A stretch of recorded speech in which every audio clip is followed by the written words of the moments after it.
very much for this celebration to honor Cesar. It has been 10 years since Cesar passed away on the 23rd of April of 1993. And so this is very momentous because, as you all know, the post office is going to dedicate a stamp to Cesar, which they could only do 10 years after he passed away.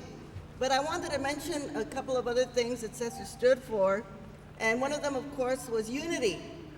Cesar brought people together. You know, one of the things that Cesar really believed in is that, number one, women needed to participate in everything that the union did.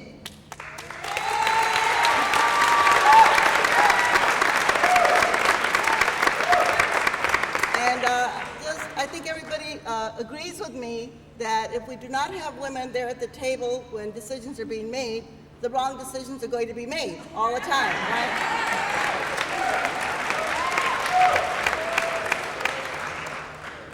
But he also believed in bringing people together of all ethnic groups.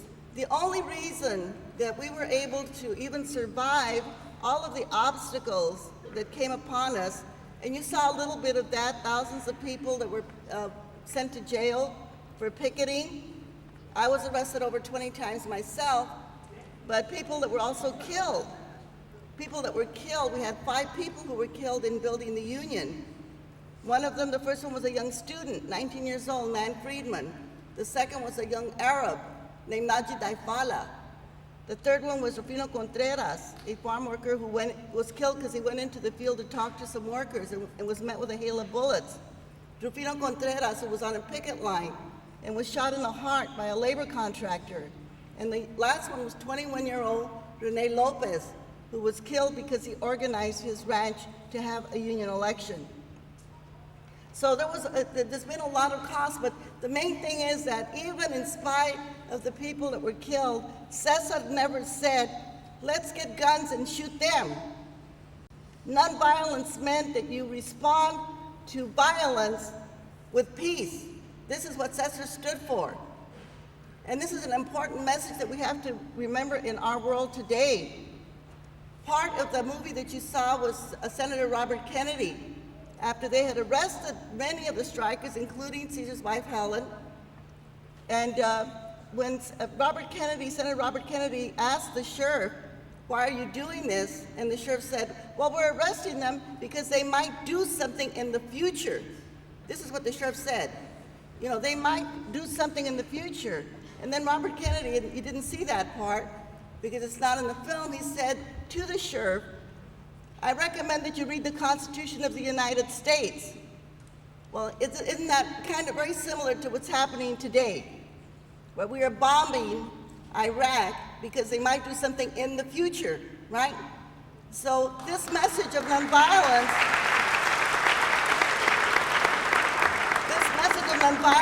is a very important message that all of us have to learn and that we have to practice. Part of what Cesar said there that was in the film, wasn't that a great film? Let's give a big applause for the people that made the film.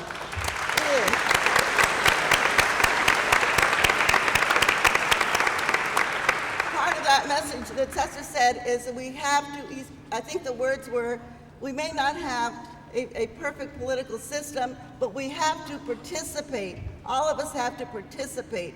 And that is Cesar's message. We cannot make change if we are not involved, which means sacrifice, right? Which means giving of your time, which means that you have to commit your body to be there where it's needed. And this is the way that we make change. We can't think somebody else is going to make the change up there. We have to take responsibility to make the change ourselves. Just the way that Dr. King went into the South to give people of color the right to vote, okay? Just the way that women marched to give women the right to vote, you know, just the way during the Vietnam War, the war was ended because people marched. This is the message of peace that Cesar gives. Nonviolence without action is nothing. Nonviolence means that you also have to do something and you have to participate to make the world a better place. And remember, we've got the power, okay? We've got the power. Don't let anybody tell you that you don't have the power. You have the power to make the changes. Cesar, as you saw, only went to the 6th grade. He never got a chance to go to high school like people here. But that didn't stop him from learning. He was always learning. These are the messages. This is the life of Cesar that we have to celebrate, that he was willing to sacrifice to make the world a better place for farm workers and for everybody else. I want to ask you to join me. You know, the farm workers, we always end our meetings by saying a big viva. Can you say that, viva? Viva! Okay, I want to say viva Cesar Chavez, and I want all of you to say viva, and then I'm going to say viva la justicia, which in Spanish means justice, okay? And then I'm going to say viva la paz, which is peace. And I want you to all answer with a big old viva. I'll go first. I want you to shout as loud as you can, okay? Let's go. Viva la justicia! Viva! Viva la paz!